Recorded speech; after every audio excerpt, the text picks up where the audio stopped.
Mamit lam kan nga re tir to boka ka som nga don Lalṭhakima zai turin kan some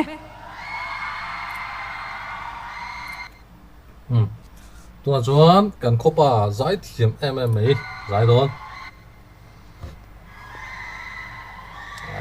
nal hle maya ki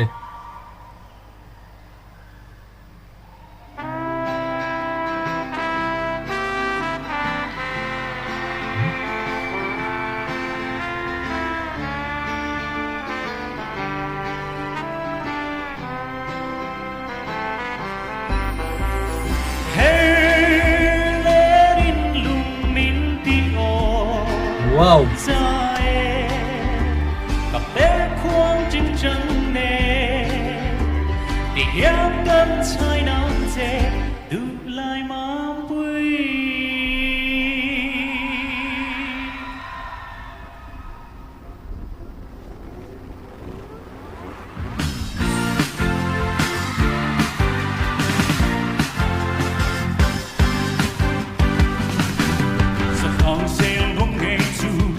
wow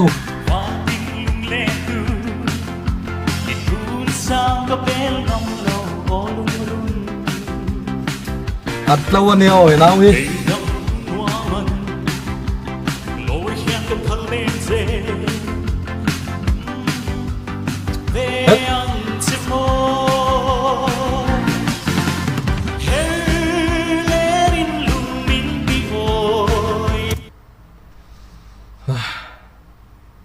anh thu thì những cái gì à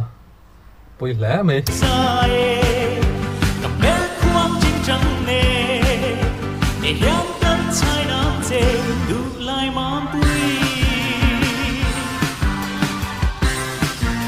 sao thằng vợ về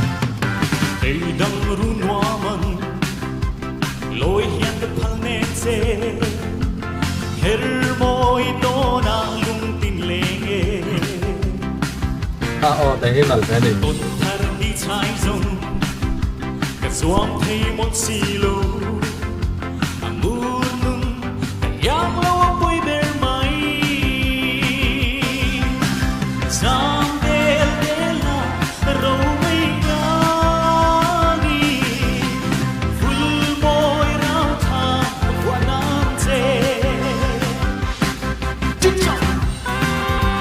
chính trọng là lẽ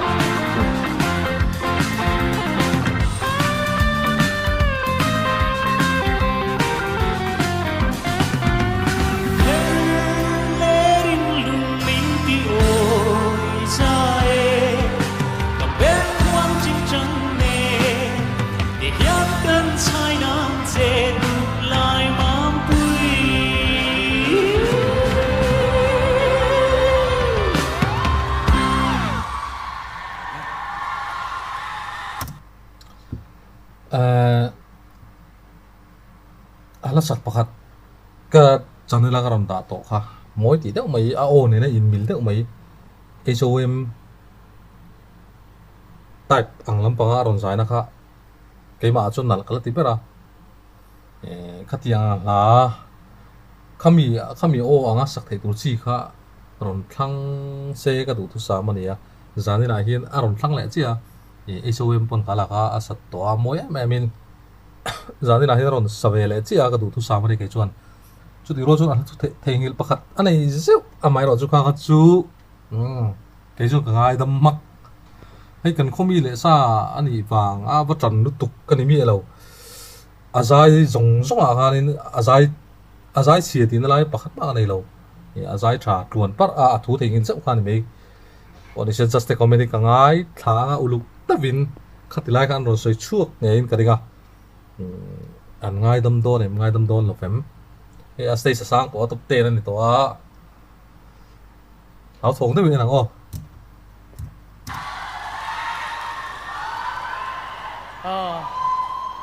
Lalṭhakima khai top iveron dei hot carnal ve dro fans boy nei train ka sia an thom poring cha khop maya chuanin kha homala iran sa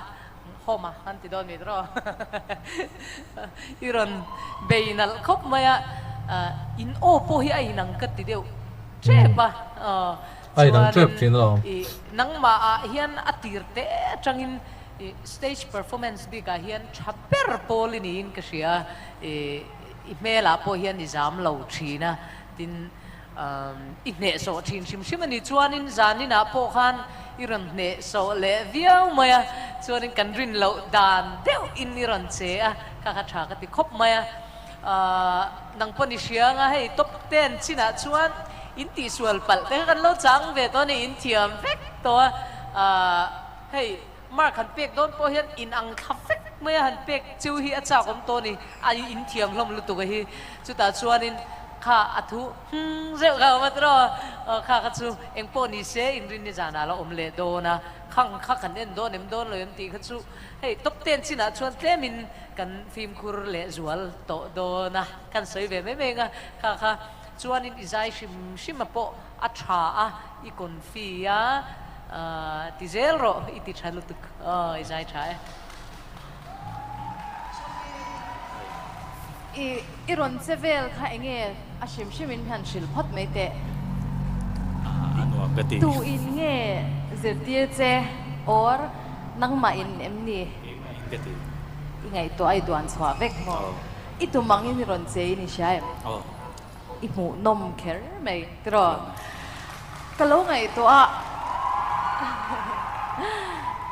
I o hi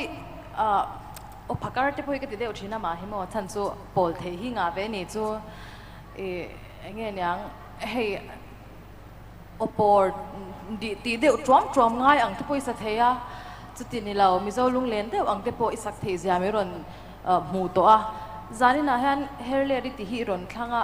tun generation a chuan I omil tur la ron lar le kha I ron man chat ni in ka sia a zani na po I omoi na te I oi na thei na te aron pho chhuak tha in ka sia I la than po in izai a mu noma hei kan lo in pon ve le me te ang ke ma wa nga sa chu ni khel lo nga top te na tin khan Mamit ta khong pui ron manga aron zai chuai a chaw da chu nei zo la chho le ha la top 10 competition ma chon tur hi ran bo se le ni ka han phone a we ka chu buai in thasung da wing han phone a du sak na te ka han lan te a ti chuan khami ala sak pakhat HOM o ni na inang kat ina deuh kha ka se che to lo no kina video hian karon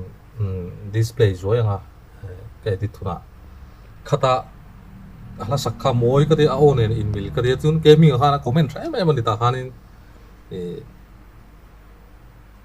just hold dang zo zong ai kha na comment tra a gaming khan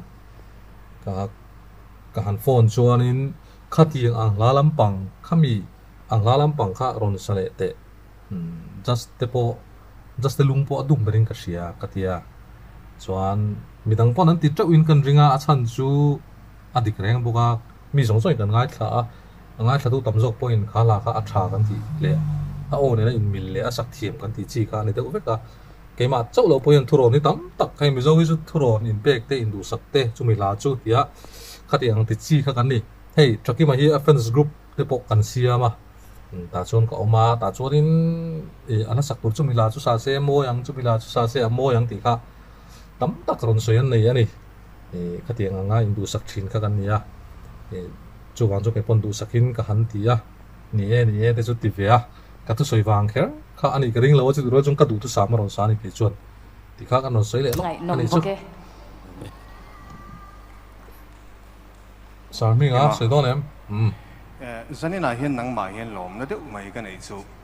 ati ra tang po kan hanin ti deuh ba patera nang po hei isak chi lo deuh lagi ron sain ka ria han ti in ti chang te po kan han na ya zani na chuan Lalṭhakima hian ka zon ka mu in ka ria ke pon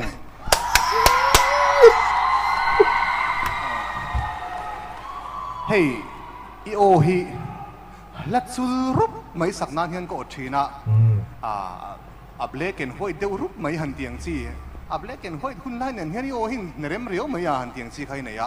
kha zani na hian I ron in char chuak chho hi ke chu ka lo lom khop mai ya chu ti lai min ti lung nu re mem tu chu thutluk na siam har tak tur maya che sual nei ron nei hi kan soi lang lo thei lawa hei hi mi pui te pon an hria tanga in ka hria ti suala om hi chuan ti sual ve lo ne na kan buk don chuan pai na tur om sa khani tlat mai thina ni chu chu nang poni hriat lok sa ngai don in ka hria ma se atop khanan thulo bom kan nu chia le sha mang che midang hen ron ti sual va ve mi lo ta se hi idol a heni ti suala vain lo tlata po ni la artist hatak ni tura ron in char chuak fu te zinga mi inip man hi lomom takle kut ben nan tlak ni in ka hria kai chuan nè soi đi về này mấy rau masala mà masala te pon yang chu zai sual chiang em zai sual te an clean chau tir to a mi puin phun na sa nei social media te a big takin champhai nula silvia pei chu tla kharna ai tiang khop phialin nge troll te po a lo a khatiang kara hanan clean chau tir zela tuna chuan kalori lu da me chu ke pon top 10 chin tang chuan next around sa nga chuan khatiang zai sur kha chuan tin tir to lawang kalo ti ve tho ni tuna khatiang khop khan mi pui troll na sat ani to atin just te po dem na sat an tok ani tuna hianin ni chu tiang kara kan nau du tak nei an vele zau ha poi khop maya eng po ni se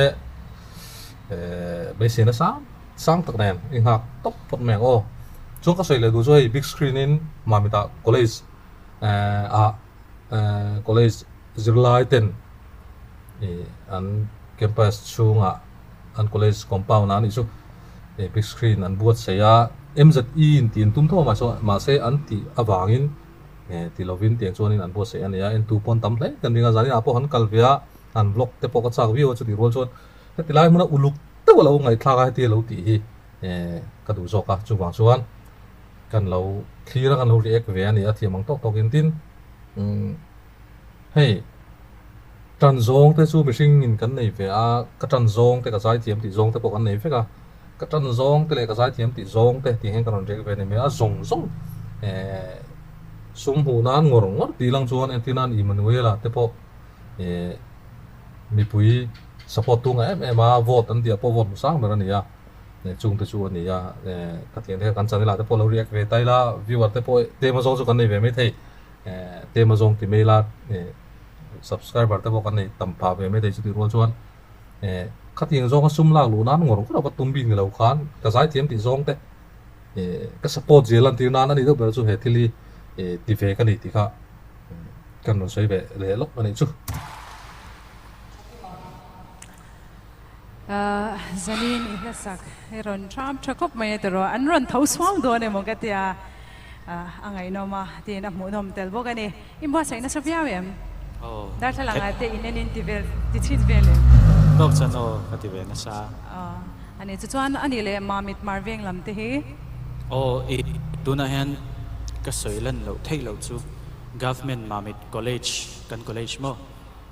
kota big screen in min lo en meka chu lom thu ka soi tu ni lom thu ka soi chuan an zavain bye bye vek u ale chakima kan lo me te khan top 10 sang khan chu zo le pot meng po ni se LBS kia zema boka mot khati song ha kan react the te chu ani a ka channel te mi lo ngai tlut saka mi lo thi sak ve tu te zong chunga khan thilung takin lom thu ka soi le ani zabain bye bye ve kule